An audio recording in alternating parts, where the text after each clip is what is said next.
yaa waggalata nagaan nu bulchitee galata iddoo nagaan nu bulchi hamaa nurraa qabi tolaa nutti qabi yaa waaq walii galtee nuu kenni walii galii nuu toli programii kana yookaan qophii kana akka dhimma waaqeffannaa irratti gara keessanitti tamsaasnu kan nu taasisan maatii OMN lubbuu bultuma jireenya guutuu taasisiif barumsa har'aa kana yookaan immoo qophii har'aa kana immoo kan ittiin qalbeeffannaa keenya cimsannee gara fuulduraatti waaqeffannaan wal ta'eetu kan waaqeffannaa cimsu nu taasisi galata yaa waaq. Egaa har'aa waan irratti dubbannu yookaan immoo waanan irratti dubbadhu qabxiidhaan yookaan gosa gosaan gargar qooduudhaan waan irratti haasofnutu jira. Inni jalqabaa gaaffiiwwan dhiyaatan ji'a har'aa qophii dhiyaatetu jira. Qophii dubbatame sanarratti gaaffiiwwan baay'een dhibbootaan lakkaa'aman ka'anii ture. Gaaffiiwwan sana hunda deebisuun karaa dhuma dhufeen haalli deebisuun itti yaalame jira. Garuu immoo waan qabxiiwwan ijoo ta'an asirratti kaafnee irratti mari'achuu yaalla jechuudha. Sadarkaa lammaffaa irratti yookaan immoo kan ittaanu keessatti ibsa 5 utubaawwan waaqeffannaa irratti dubbachuun barbaachisaa ta'a. 5 wal faana kan kaafnee dubbannoo ta'uu baatellee achi keessaa isa murteessaa ta'ee 2 laaluu dandeenya. Kan biraa ji'a kana barnoota yookaan immoo qophii dhiyeessine keessatti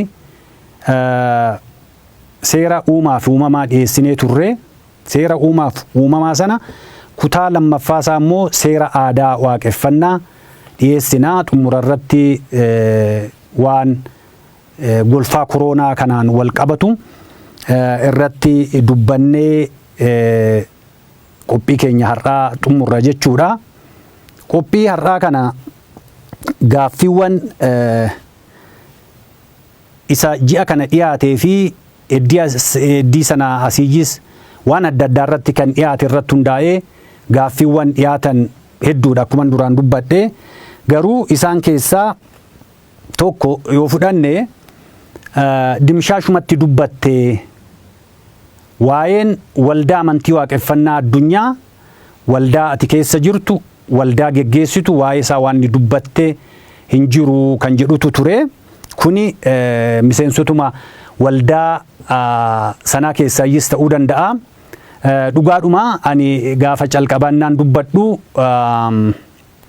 waaqeffannaan kan waldaa isa kanaa kan waldaa isa sanaa yookaan kan dhaabbata isa kanaa kan isa sanaa nuuf isaan kan jedhu jechoota akkasii fayyadamuu hin barbaanne. Kanaafan bu'uurumti waaqeffannaa maalidha?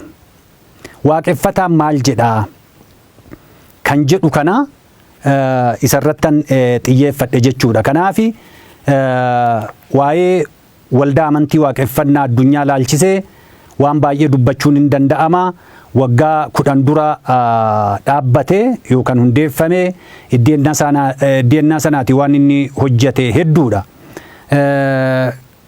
Waldaan kuni bu'aa bayii hedduu keessa ba'uudhaan kan hundeeffame.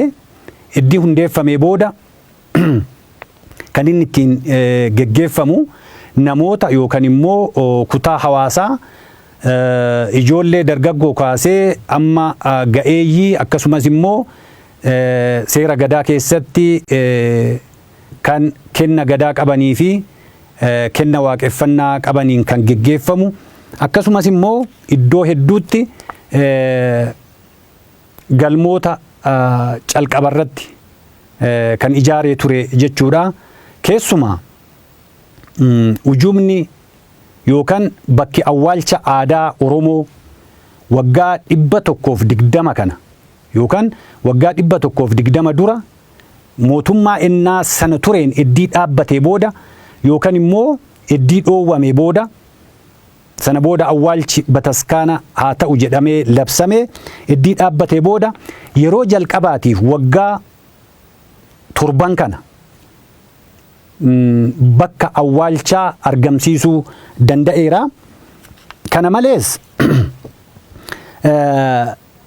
iddoo silaa dameesaa dhaabetti barnoota bu'uuraa barnoota amantii waaqeffannaa kennuudhaan keessattuu barnoota kan irraa hin cabne kan irraa hin hir'anne kan hin seelanne dabarsuudhaan tajaajila kennaa tureera. Walumaa galatti waldaan amantii waaqeffannaa addunyaa karaa ciree kan baasedha. Ifama karaa ciree kan baasedha jechuun hin danda'ama. Kanaafi yeroo baay'ee waa'ee waldaa amantii waaqeffannaa dubbachuurra amma gara isa ijootti deemutuyyuu irraa gaarii ta'a. Maalifiin kan waldaa amantii waaqeffannaa addunyaa yeroo biraas karaa biraatiin baay'inaan dabarsuun waan danda'amuuf jechaadha. Kan biraa waa'ee gadaa hin dubbanne kan jedhu gaaffiin dhiyaate jira. Waa'een gadaa akkatti dubbatamuu fi akkatti hin dubbatamnetu jira. Waltajjiin kuni nuti waltajjiin kuni kan qophaa'e waltajjii waaqeffannaa. Waaqeffannaan immoo bu'uura waaqeffannaa amantii waaqeffannaa maalirratti hundaa'ee hojjeta maalirratti bu'uureffame isatti aansee immoo dhibeen golfaan akka koronaa kun innaa dhufe ilaalcha attamiitu jira akkamitti ilaalaa kan jedhu irratti kan hundaa'e waan ta'eef waltajjiinsaa kan gadaa wal makatu waan hin taaneef waa'ee gadaa irratti hin dubbanne dhuguma. Gama biraatiin waa'ee gadaa yoo ilaalle asirratti waan hubannoo kennuun barbaachisu amantii waaqeffannaa fi gadaan maaliif maalidha kan jedhu sirriitti waan qulqullaa'e hubachuun barbaachisaa ta'a. Maalifiin haala wal makaa deemutu jira waan ta'eef. Fakkeenyaaf gabaabumatti akka namaaf hubannoof tolutti waaqeffannaani amantiidha. Gadaan immoo sirnadha. Waaqeffannaan waa'ee lubbuuti. Gadaan immoo waa'ee bulchiinsaati. Waaqeffannaan yookaan amantiin waa'ee waaqaa, waa'ee ayyaanaa, waa'ee safuu, waa'ee hoodaa, waa'ee ulfaati. Gadaan waa'ee aangooti. Waa'ee aangoo qabachuuti. Waaqeffannaan ni cubbisa. Gadaan immoo ni adaba. Laalaa. Kanaafi garaagarummaa qabu dura amma garaagarummaa isaanii daangaa isaan qabanidha. Kanaan ibsee kan biraa dhiisaati kabajni ayyaanota mataa isaatiin walira. Haalli jaarichi yookaan araashittiin ittiin kabajamuu fi haalli buttaan sirna gadaatti kabajamu tokko miti. Meeshaan ajjeesa sanarratti dhiyaatu, meeshaan isaa kan amantiitiif dhiyaatu, sirni gadaa kan ittiin kabajamu kan dhiyaatu walira. Kanaaf gadaa fi amantii waaqeffannaa dhibbaaf dhibbatti tokko miti, garaagar immoo miti, haallitti waliin hojjetutu jira. Innaan garaagarummaa kana ibsu namni akka hubatuufi garaagarummaa isaas hubatee tokkummaa isaas hubatee akka wal cinaa adeemsisuu fi hubannoo sanarratti hundaa'ee amantii ufiis gadaa ufiis akka raawwatudha. Kan immoo tokko isaan taasisu fakkeenyaaf gadaa kan of kalchuu waaqeffannaa keessaayyii ayyaantuu ta'uu danda'a. Garuu maalumayyuu haa ta'u gadaa kan of galchuu amantii waaqeffannaati. Karaa waaqaa kan jiru jechaadha. Karaa kadhannaa kan jiru jechaadha. Sirna kadhannaa raawwachuudhaan sirni kadhannaas immoo raawwatameetoo gadaan akka of kalu kan eebbisu waaqeffannaadha. Karaa kanaa walitti dhufaa jechaadha. Gara caalu immoo abbootiin gadaas amantii waaqeffannaa kan hordofan hedduudha. Dur yoo fudhanne immoo guutumaan guutuutuyyuu amantii waaqeffannaa kan hordofanidha.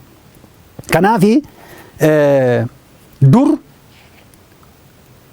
namoonni gadaas raawwatan amantii waaqeffannaa guutumaan guutuutti waan hordofaniif gadaa fi waaqeffannaan akkuma waan tokko ta'etti guutumaan guutuutti akka waan tokko ta'etti kan fudhatamuu miti. Garaagarummaan jiru duraan akka lafa kaa'e sanatti ibsuun ni danda'ama jechuu barbaadeetani.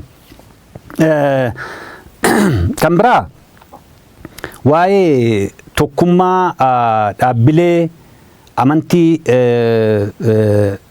ka'eera.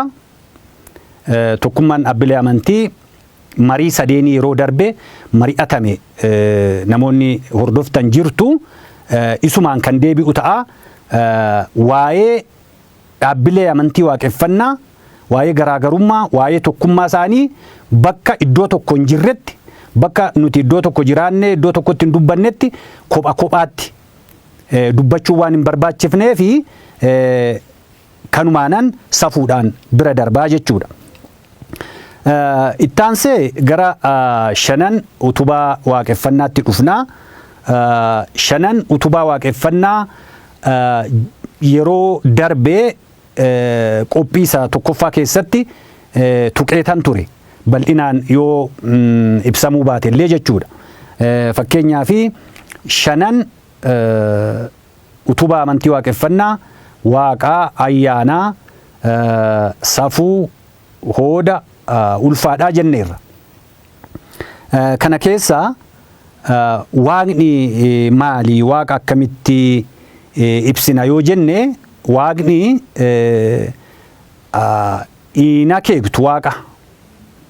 Waan uumamaan jiru kanatti waan akeektuu miti. Fakkeenyaaf waaqa lubbu qabeessattis hin akeektu, lubbu dhabeessattis hin akeektu.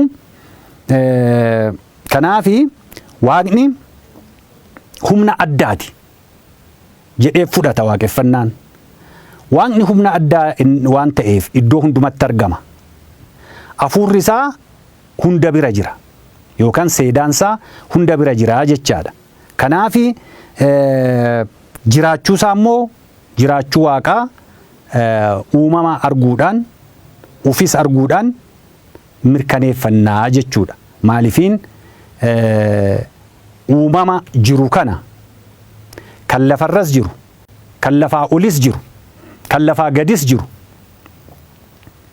kan uume nama miti yookaan immoo qaama biraa nu biratti argamuu miti jechaadha. Kana waan ta'eef uumama arginee uumaan jiraachuusaa mirkaneeffannaa waaqa akkasitti ibsuun yookaan immoo akkasitti hubachuun ni danda'ama. Keessattuu akka yeelala waaqeffannaatti yeelala jechuun isa afaan faranjiitiin filosoofii jedhan kana akka yeelala waaqeffannaatti waaqni bifa kanaan bifa nama ibse kanaan hubatamaa jechuudha. Ittaansee ayyaanadha. Ayyaana egaa waaqni jira jennee waaqni immoo naa jiraatu hafuurri waaqni namarra bulchee namni ittiin jiraatu immoo jira. Kunis immoo ayyaana jennee fudhanneerra. Ayyaanni immoo akkas qabaa, haalas qabaa. Namuu immoo ayyaanas qabaa, ayyaantudhas. Garuu ayyaanni attamitti ibsamaa kan jedhu laaluun hin danda'ama. Ayyaanni ibsa waaq jechuun dandeenya. Ibsa waaq jechuun waan ta'e tokko odeeffannoo malee otoo hin argin, otoo harkaan hin qabatin waan uumamuuf jiru tokko yookaan immoo waan uumame tokko innaa namatti ifee namni tokko dubbatu yookaan waan isaa innaa ibsu kun ibsa waaq jedhama yookaan asaasa waaqaatiin argate jechuun hin danda'ama. Kanaafi amaloota ayyaanaa keessaa waaqeffannaan yookaan ibsi waaq isa tokkodha jechaadha. Kan biraa qalbeeffannaadha. Qalbeeffannaa jechuun argaa dhageetti irraa ka'uudhaan haalota jiran laaluudhaan waan qalbeeffatan jira. Kanaaf dhiibbaan ayyaanaas jira. Kana sirriitti hubachuudhaan carraanis jira. Kana keessatti kan ilaalamu jechuudha. Sadaan jira. Sadaa jechuun maal jechuudha? Waan tokko laalanii yookaan immoo kan arganirraa kan dhaga'anirraa waan tokko sammuu keessatti kan uumamu jechuudha. Kana akkasitti hubanneetoo lafa kaa'uu dandeenya. Achi ayyaanni amaloota akkanaatiin ibsama iddii ta'ee ayyaanni amaloota akkanaatiin ibsama ta'ee ayyaanni jira yoo jedhamu ayyaantuun immoo jira kan jedhutti nu geessaa jechuudha. Kana sirriitti hubachuun barbaachisaa ta'a. Ayyaanni jira innaa jenne ayyaantuun jiraachuusaa akkitti hubannu jira jechaadha. Maalifiin ayyaanni suni kan irra bulu namni ayyaantuun hin jiraata, namummoo ayyaana qabaa jenneerra. Garuu mul'achuu ayyaantu irratti yeroo baay'ee namoonni innaa wal falman yookaan immoo innaa haala tokko tokko irratti wal falmuu bira darbanii arraballee innaa walitti darbanii dhageenya. Mul'achuun ayyaantuu amma fakkeenyaa fi ayyaantuun waaqaa bu'ennaa jedhamu namni otuma laaluu akkanumatti rarra'ee waaqaa bu'e akka jechuutti namni fudhatu jira. Utuma namni laaluu waan akkanaatti miti kan hiikamu. Hiikni qolaa fi qolee jira, kan golaa fi golee jira, kan irra keessaa fi kan keessaa jira. Amma fakkeenyaa fi namni tokko waan tokko innaa argate maal jedha? Kan abbaansaa kan kootiin jenne waan tokko innaa argate waaqatu naa kennee jedha. Amma fakkeenyaa fi ayyaantuun iddoo waaqarraa bu'e kan jedhu jechi jedhu Boorana keessas jira, Tuulama keessas jira, Macca keessas jira. Garuu ibsi kun akkamitti hubatama? Akka namoonni hiikanitti calliseetuma akkuma bokkaadhaa gad roobe yookaan gad bu'ee kan jedhu miti. Namni ayyaantuun mul'ate kuni ilma baluuti kan jedhamu miti. Innaa argamu jechaadha. Ilma baluuti kan jedhamu warra baluuti kan jedhamu miti. Inni argame kun immoo beekumsaanis waaqni itti dhiyeenyi waaqaa qabu waa'ee waaqaa innaa dubbatu immoo hundumaa caalee argame. nama waaqatti yaanni isaa waaqatti dhiyoo sammuun isaa waaqatti dhiyoo ta'e argame. Innaa kana gaatumaatti tumee Oromoon akka ayyaantutti moosisaa jechaadha. Innaa akkas taasise waaqatu nuu kenne, waaqatu nuu argamsiise.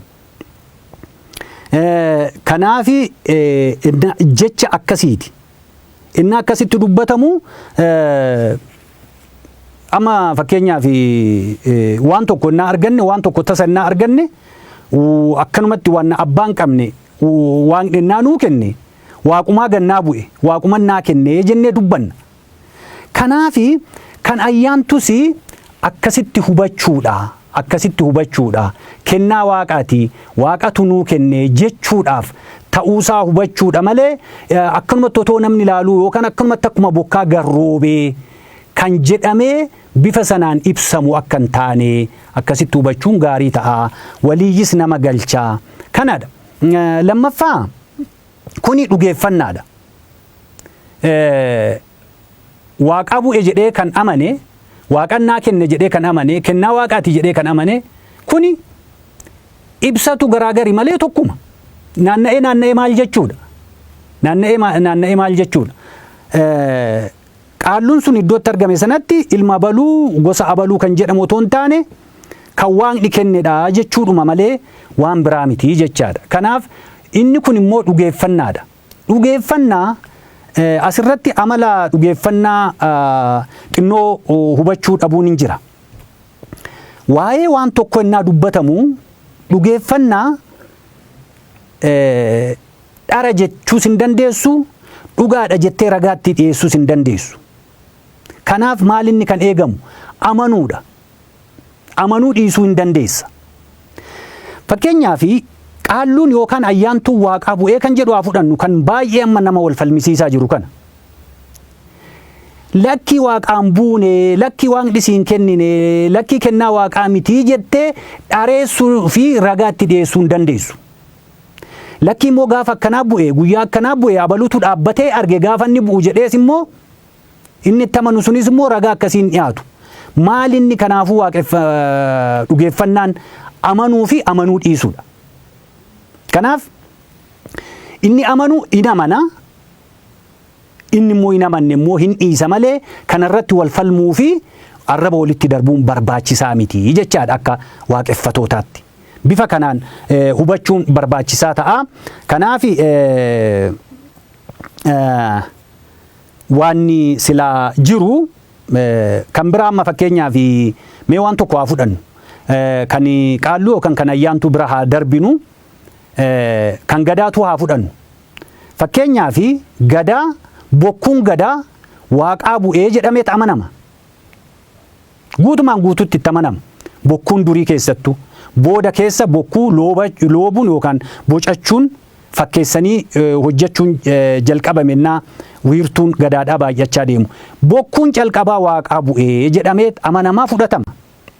Bokkuun kuni bifti isaa bifa kana qaba, boca kana qaba jettee sirriitti kan ibsuu dandeessu miti, boca adda addaa qaba. Bokkuun waaqaa bu'e kun egaa bokkuun kun immoo warra durii harka iddoo jiru jira. Bokkuun kun waaqaa hin buune jennee dubbanna yoo ta'e dhugeeffannaa sana faallessuu bu'uura gadaas faallessuudha kan ta'u jechuudha. Kanaaf hawaasni kanachi darbaa dhufe dhugeeffannaa waaqeffannaas ta'e kan gadaa fudhachuudhaan dhalootatti dabarsuun barbaachisaa ta'a jechuudha. Kan biraa amma wanni hunda dhugeeffannaadhaan wal qabatee jiru ammas irra deebi'ee kanaan dubbadhu. Dhugeeffannaa innaa barsiisa yookaan innaa waa'ee waaqeffannaa irratti dubbatamu amantii kamiyyuu haa ta'u amantiin kamiyyuu dhugeeffannaa irratti hundaa'e. Dhugeeffannaa amantii sanaa abbaan dhugeeffatee itti amane isaaf amantii isaatii dhugeeffannaan immoo ragaa isaatii kanaan itti adeemaa jechaadha. Dhumarratti amma fakkeenyaaf waa'ee kanarratti wal falminee baay'ee deemuu amma kan waaqa haa fudhannu. Waaqa namni arge hin jiru. afuura seedaa isaatiin kan namatti mul'atu yoo ta'e malee. Kanaaf waaqa namni argen jiru, namni bira dhaabbate hin jiru, innaanni waa hojjetu, innaanni waa uumu namni argen jiru. Garuu kan ittiin mirkaneeffannu uumama argine dhugeeffannaadhaan waaqni jiraa jenna jechaadha. Kanaafi kaanis akkasumatti dhugeeffannaadhaan dhugaa baaneetoo fudhanna malee amma fakkeenyaaf waaqni hin agarree, waaqni mul'ate hin beeku, kanaafuu waaqni hin jiru jechuu hin dandeenyu jechaadha. Kana sirriitti hubachuun barbaachisaa ta'a. Kanaafi baay'eedhuma wal dhabuu fi irratti wal loluun barbaachisaan ta'u. Kan ittaanee isinii dhiyeessinu akkan duraan dubbadhee seera uumaaf uumamaa ji'a kana isinii dhiyaatee ture. Inni akka kutaa tokkoffaatti fudhannee kutaa lammaffaan seera aadaatii jechaadha. Takka takka jechoonni durii ati dubbattu afaanii tokko tokkotti illee otoo hiikame kan jedhu jira. Garuu an akkasitti dubbachuun barbaanne jechuma ganama waaqeffannaan ittiin fayyadamuufi garuu namaafi akka hubatu warri kaanis warri amantii biraa keessa jirullee waan gaaffii kana gaafataniif seera uumaaf uumamaa jechuun isa afaan Ingiliziitiin dogmaa jedhamu jechaadha. Achuma waaqeffannaadhuma keessaa baasuudhaan amantoonni kan itti fayyadaman. Seera aadaa waaqeffannaa jechuun immoo kaanoon isa jedhamu jechuudha. Kanaaf kun hundumtuu waaqeffannaadhuma keessaa ba'e bu'uurri isaa. Ergi kana ta'e seerri aadaa kan waaqeffannaan qabu maalinni? Innaa jenne waan asirratti beekamuu qabu. Amantii kamiyyuu haa ta'u, waaqeffannaanis seeronni jiranii iddoo lamatti gargar qoodamu. Tokko seerota hin jijjiiramne, seerota uumamumaan jiran seera uumaaf uumamaa kan jennedha. Inni kanarraa hafee jiru immoo seera aadaati. Seera aadaa keessatti kan namni dhugeeffannaa irratti hundaa'ee waliigalee tolfatee seera itti baasee kabaja ayyaanaas haa ta'u, kaanis haa ta'u kan ittiin buludha jechuudha. Fakkeenya kaasuun hin danda'ama. Seera lubbu qabeeyyii mataa mataatti yoo fudhanne jechuuni safeeffannaa lubbuu yoo fudhanne akseessatti ilaalamuu danda'a. Seera isa dhabe gargaaruu. Kanaaf ofii nyaatee namni tokkonnaa beelaan du'u akka aadaa waaqeffannaatti, akka seera aadaa waaqeffannaatti sirriin ta'uu jechaadha. Sirna kabaja ayyaanotaa. Ayyaanota jiran kan iddootti waaqni maqaan waaqaa dha'amu, waaqni faarfatamu, iddootti waaqeffannaan babal'atu.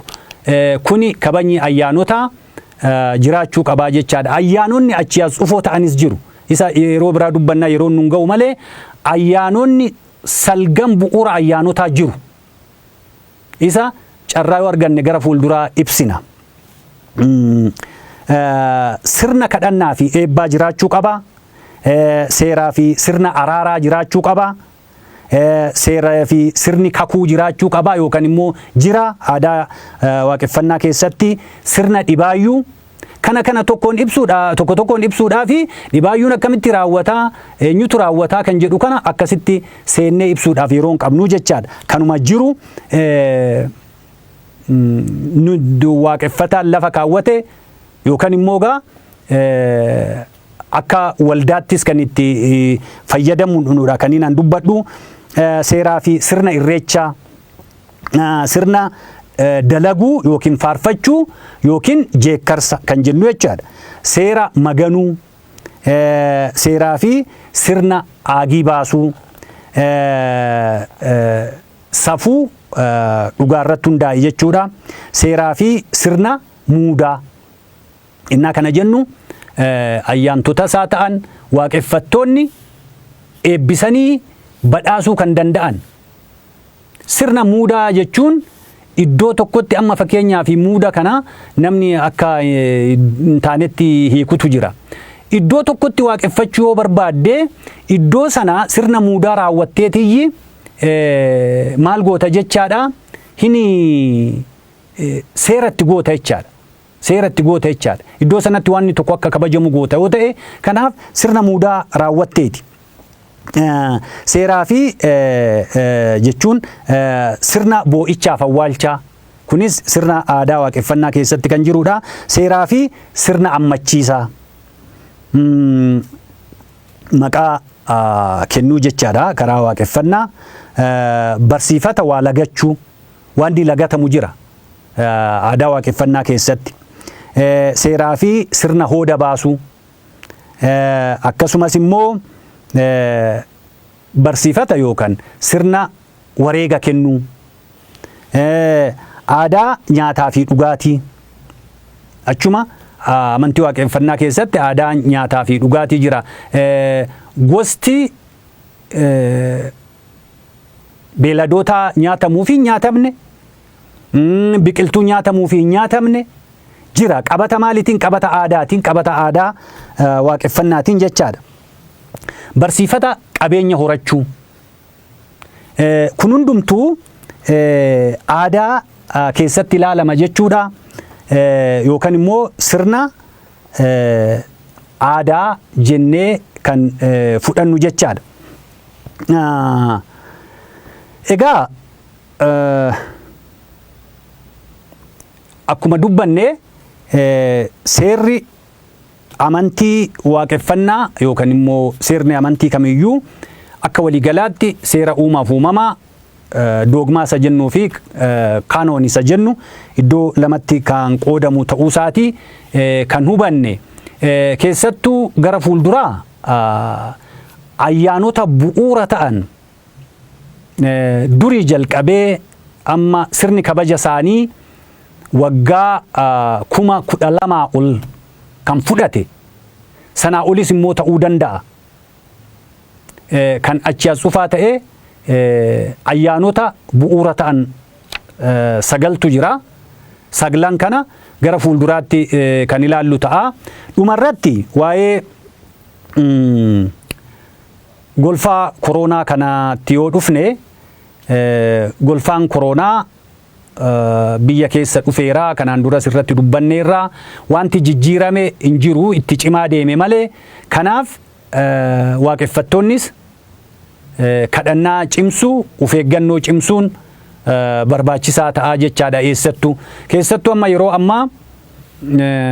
ammas irra deebi'ee akkan hordofaa jiruu fi akkan quba qabutti iddoo baay'eetti waaqeffattoonni waaqa kadhachaa jiru, abbootiin gadaa kadhachaa jiru, cifree baasanii, kalaalee baasanii, baaliqa baasanii sirna aarsaas kennaa jiru. Kanaaf waaqni nu haa dhaga'u. Gochi amma yookaan immoo kadhannaan raawwatamaa jiru kuni kadhannaa guddaadha.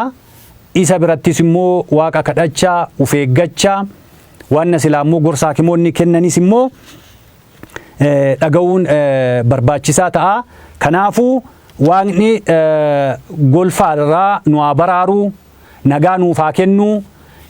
Isa immoo walitti dubbanne kanas immoo qalbeeffannee waaqeffattoonni hundumti kan walii galanii waaqeffannaa isaanii dagaagsanii fi cimsanii bal'inaan addunyaa irratti akka mul'atu akka taasisan waaqni nu haa gargaaru. Fayyaa ta'a, nagaa ta'a, galata argadha.